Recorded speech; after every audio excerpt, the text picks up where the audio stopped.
Hey guys, it's TEW2013 Maxwell here, and welcome to episode 145 of the TNA Impact Wrestling TEW2013 Let's Play. Yep, 145 episodes. Holy shit.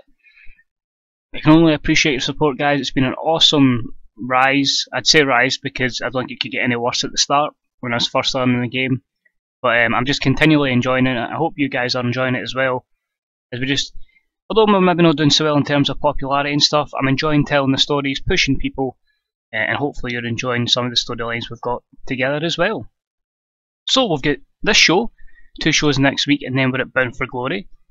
So we've managed to put 18 segments together and 3 pre-show segments together, and hopefully another good show that hopefully delivers with a good rating, but at the same time gets some more heat in the storylines and gets us close to Bound for Glory.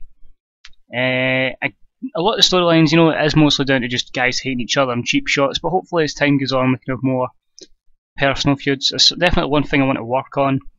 I feel I maybe need to watch a bit more wrestling, although to be fair, when you look at WWE, most it's because somebody's attacked somebody. It's never personal anymore. If anything, the most personal thing is jealousy in a feud. Well, we'll see what we can do. You know, hoping for a good show, and yeah, same place as the last time because it's a double taping. So we're still in the Verizon Wireless Arena in Manchester, New Hampshire. So without further ado, guys, we'll start the show. Hope you enjoy it. So it's 11,154 in attendance watching our double taping. I believe it's another 12 weeks after the next set of TV deals expiring, so we may have to be waiting until maybe January, February before we can change it to maybe 2 separate tapings. And if that makes us more money, great. If it doesn't, it could be a costly mistake that kind of costs us the company. But you know, it's worth taking the risk, I feel. But anyway, in a bit it featured solid in-ring action, but not much in the way of heat. Eric Young defeated Redman in 5:31 by pinfall with a Death Valley driver. C-54. Eric Young was off his game. Just a match here to put Eric Young over. There were no skill improvements to comment upon. And the dirt sheet just as negatives for both gentlemen holding back. Inconsistency of Eric Young, low momentum of Eric Young, and Redman's chemistry. But in terms of, you know, how long the match took, perfect. Next contest, and about that featured solid in-ring action, but not much in the way of heat. Tommaso Ciampa defeated Robbie E in 6:37 with Project Ciampa 2, a C-57. Robbie E's improving his Rumble skills, and the dirt sheet just as negatives, mostly for Tommaso. But you know, we'll build him up. Might need to fix him and Robbie E's low morale. We'll probably do that at the end of the show, if I remember for once. And then our final pre-show match, and a match that had some good action but not much in the way of heat. James Storm defeated Matt Taven in 7:03 by pinfall. C+67, pretty happy with that. Maybe in another day that could be a B- matchup. There were no skill improvements to work on, or comment upon, sorry. And both guys were holding back in low morale, so happy with the length of the match. Again, 2 guys with low morale. If we boost that up, then hopefully it's a much better rating. So again, stuff I need to work on is keeping the camp happy. We start the show with no pyro, unfortunately. I do apologise, as we're introduced to the show by Mike Tenay and Jim Ross. JR says, "Hello everyone and welcome to another blockbuster episode of TNA Impact Wrestling." And Mike, what a show we have in store tonight. Just 10 days away from their epic encounter at Bound for Glory, EC3 and Samoa Joe are on opposite sides in a blockbuster tag team match. JR then replies, "That's right, it will be EC3 teaming up with Shinsuke Nakamura against the team, or the new team, because they keep tagging together, of Samoa Joe and Adam Cole." What a match that will be, plus lots more to come this evening. So a nice way to set up the show, a nice wee B79. Yeah, just to kind of hint at our main event for this evening. Our opening contest in a match that had some good action and average heat. Mascara Dorada defeated Spud in 8:23 by pinfall. Let's get a C64, a decent opener. There were no skill improvements. Negatives again, just holding back from both gentlemen. Dorada's poor gimmick and for lowering the crowd's mood. But overall, this was just a match to really start the show off with a bit of cruiserweight action. And yeah, give Dorada the win. After this, the camera picks up Soldier Ant was intently studying a backstage monitor, watching the matchup between Mascara Dorada and Spud as he prepares for his big match against Mascara Dorada at Bound for Glory. So a bit of scouting going on there by Soldier Ant. and that is a C61. Just low momentum for Soldier Ant, but overall it's okay considering where he is in the card.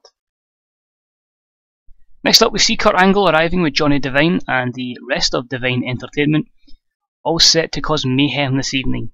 However, Matt Striker goes to greet them in the parking lot with a lot of security guards.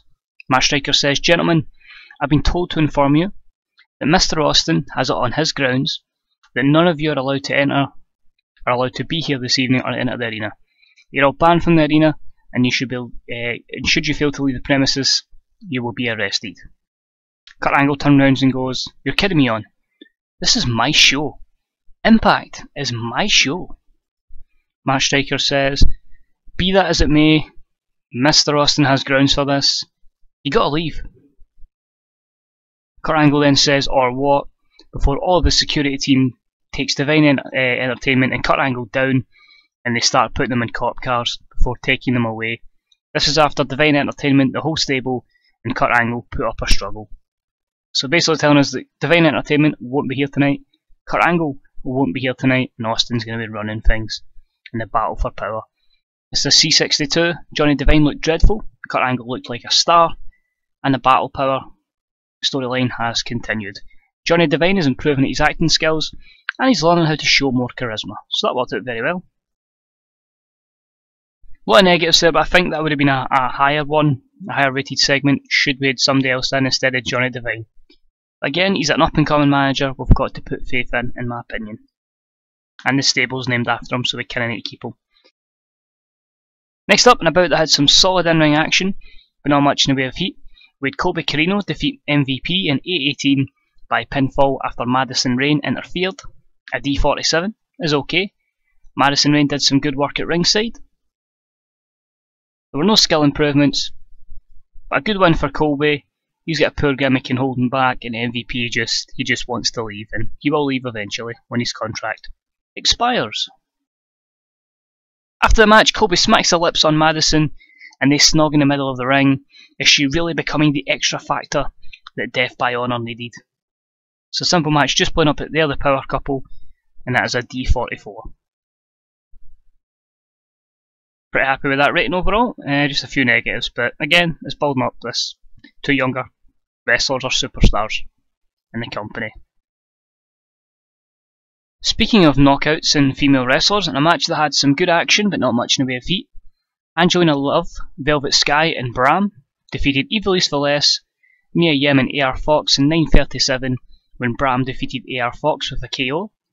This got a C63.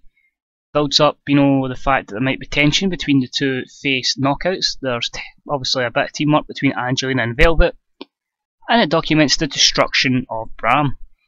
Father James Mitchell did some good work at ringside. Ivelisse Velez was off her game, which is disappointing, but the women's storyline has advanced. Mia Yim improves technical skills while Bram improves his performance skills. And despite all the negatives, I'm pretty happy with C63 here when it's a segment involving some women, because hopefully that means that further down the line they can be in a segment that could be a B-, and that can only help them. After the match, Bram stands tall in the middle of the ring when yet again Chris Jericho's music hits. Jericho sprints to the ring and Bram retreats into the crowd and bolts out of the arena. Jericho taunts him but remains in the ring. As up next, it's Chris Jericho versus Matt Hardy. B- 74, pretty happy with that. Again, just showing that Jericho wants to get his hands on Bram, but simply can't. James Mitchell helped Bram during the segment. The violent storyline has advanced with this segment. No skill improvements, and just the two poor gimmicks there. Really need to start working on my gimmicks, but overall, I'm pretty happy with that. And about it featured great action and average heat. Chris Jericho defeats Matt Hardy in 5:59 with a codebreaker. C59. C-59 even, that's even worse. Just a match to give Jericho a victory, and Matt is pretty much just jobber to the stars these days. Another one who, as soon as it's time to go, he'll be released from his contract. Chris Jericho then takes the mic post-match and goes for a promo. Bram, you may have escaped tonight, but it's only a matter of time before I get my hands on you. But one thing I do know, Junior, is that at Bound for Glory, all these Jerichoholics will witness you receiving the beating of a lifetime, and wishing you never, ever messed with Chris Jericho. It's time to man up and bring that violence, because you're facing someone who is the best in the world at what they do. Wish I'd have put a bit more emphasis behind the ever, but not really my strong point. But yeah, just a promo, put a bit of heat behind the storyline, a C+69, continues the violence storyline, and just a poor gimmick maybe prevented that from being a B-. But overall, again, very happy. Next up, before the big 8-man tag, we see a small video highlighting the 2 title matches that will be coming up at Bound for Glory, and they maybe haven't had the TV time they need. We see Morrison's current run as the X Division champion, before then seeing Davey Richards return as a lone wolf and join Death by Honour. And then obviously attack Morrison, saying that he wishes to have a title match. We then see Ricochet run, his run as champion, as the central champion. We see him winning the case, before we then see highlights of Yoshino saying that he wishes a title shot, and his destruction since then. Basically, I feel these two feuds have maybe lacked the TV time and the story behind them, so a wee video segment hypes it up again. Disappointing C-55, but it advances both stories. We just need this match to deliver because it's the co-main event. I'm really dreading this rating. That's not too bad. It could have been a lot worse. But about the feature, great action and average heat. Ricochet, Morrison and the Killer Elite Squad defeat Chris Hero, Davey Richards, Masato Yoshino and Drew Galloway in 11:06, when Harry Smith defeated Drew Galloway by pinfall. C+71 is decent, continues 3 storylines, the X Division, the tag titles and the central storyline. Worker improvements, Lance Hoyt on Rumble and technical skills, Ricochet on his technical skills. Dirt sheets, there's going to be a lot of negatives there because they tried to go all out, but overall that's pretty decent. And actually, now come to think about it, this might not be the co-main event. I think there might be one more match. But anyway, we cut backstage to see Adam Cole warming up for his main event tag team match this evening. He's stretching and just relaxing before the lights go out in his locker room. He looks startled before the lights come back on, and then he carries on stretching. The lights then go on and off and continue to flicker. Adam Cole shouts, "What the hell is going on?" before bolting it from his room. Is Taker playing mind games for their match at Bound for Glory? So just a wee segment here just to show that Taker is still getting a bit of heat between him and Cole, because I haven't really touched on the feud because I can't use Taker on normal shows. But yeah, just getting a bit of heat between them and a B-77, despite the fact it doesn't come up as a storyline. Just pretend Taker's doing that, okay? Oh, that's actually surprising. I was quite worried this wouldn't actually work, but it did. But our co-main event and about to feature great action and a good crowd. Rocky Romero defeated Kota Ibushi in 12:10 by pinfall after a distraction from Shinsuke Nakamura. B78, I'm quite happy with that. It continues the Japan storyline. It gets a good match out of both guys. No skill improvements to talk of. Only negatives, both guys holding back in the length. So that could have went 14 minutes, but I felt 12 minutes was fine. Good place in there is the co-main event. Let's hope the main event delivers. Next up, we've got a promo from Samoa Joe. Tonight, it's time I show the world that EC3 is not ready for the title, and he's certainly not ready for the main event. I'm going to show the world that he is simply here because of his name, because his auntie holds some power in TNA. He says I'm scared. We'll see how scared I am when I choke him out. So Joe's pissed off now that this whole thing, the EC3, everything's building towards him winning the title, and Joe says, not in my watch. So a B+84, it continues the title feud, hopefully puts us in a good position for our main event match. Well, that's okay. I was kind of hoping a wee bit better, but I'll take it. And about to feature great action and great heat from the audience.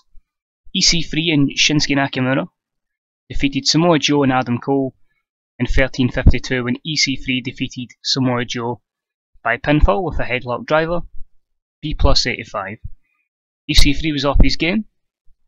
Still doesn't matter though, as it continues the title feud. Joe improves technical and performance skills, but at the end of the day we get another good main event. A couple of people involved in it, a couple of few negatives, but overall nothing to be overly worried about. After the match,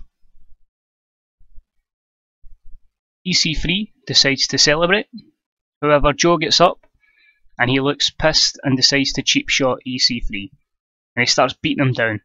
He whips him into the ropes before getting him set up for the muscle buster. However, EC3 repeatedly kicks him from the top rope, and he then hits a wicked shoulder block. Joe gets back to his feet, and both men continue to brawl. Refs run in and try to break up the fight, but it still continues. Next up, the road agents come down to break it up, and they fail to succeed in breaking this fight up. A+99. Wow, the title feud storyline advances. Can our final segment deliver as well? Just a B80, but it's Steve Austin coming out and he goes, Joe Carter! Basically, he's taking over the show from Kurt Angle. He's saying, enough. Both men stop fighting and finally turn around to face Austin, which then allows the road agents to break them up. It's time you sorry son of a bitches make this official. So next week on TNA Crossfire, we will have the contract signing for the TNA World title match at Bound for Glory. So not a great angle to finish with B80 after what we had before. The title storyline is advanced for this segment, as I get my tongue twisted there. A few negatives there, but overall I'm pretty happy with that. Don't need to book that in. And that gives us a B+86. Where have these been? Where have these kind of ratings been? That is absolutely solid. So we'll click continue and we'll head to the main screen. Delighted that I think it's just angles. If we start putting more angles and big angles at the end of shows, in between the big matches, it's going to boost up the rating. So it's not just going to be the matches that are going to be causing the shite ratings from now on. Angles are going to have a big factor. So we'll look to do that more, and maybe that's what was lacking. There's just not enough main angles at the end of the show to boost the rating. Really struck gold with both shows, I believe. Yep, so again, being a cult company, we're just overachieving for that. So as soon as we get back to National, we'll be sorted. NXT Survivor 3, let's have a quick look at that. Which saw Crime and Punishment, I have no idea who that is. Defeat Mojo Rawley and Nick McNeil. They've got Shane Douglas, I can imagine that happening in real life. Wow. But apart from that, nothing else that overly needs looked at. We'll have a look at our emails. Down to 0.98 on Bravo, so that's down a little. Up to a 1.02 on FX, and an 8.83, so a small drop on Spike as well. But overall, I feel that's a very decent show. I'm very happy with that rating, and hopefully we can kick on. Quick look at decisions, and that is the new signing of another X Division athlete. We'll be bringing back Noam Dar, since I know how to use him this time. And he'll be here. Basically, we'll start using him after Bound for Glory. So, going to end the video there. Don't worry. Next thing I'm going to do, as soon as the video shuts, is start working everyone's morale. It's a bit hard to kind of give them all money though when you're trying to reduce your debt. Let's say we're 1 week away from Bound for Glory. 2 shows to go, and hopefully we can get you really hyped up for what should be an awesome pay-per-view. It's got to be a WrestleMania, and let's hope it is. So thank you for watching, guys. If you enjoyed it, smash the hell out the like button. If you get any comments on the series, on TW in general, on wrestling in general, put them in the comments section below. Even if it's just asking for links to the skin, the mod, whatever, I'll try and help you in any way I can. And the other guys who watch the videos, who know a lot more about TW than I do, can certainly help as well. Because if it wasn't for them, I wouldn't be where I am at the moment. I'd still be clueless as fuck. But apart from that, guys, thank you for watching. Take it easy. And I'll hopefully see you next week for TNA Crossfire. Bye bye.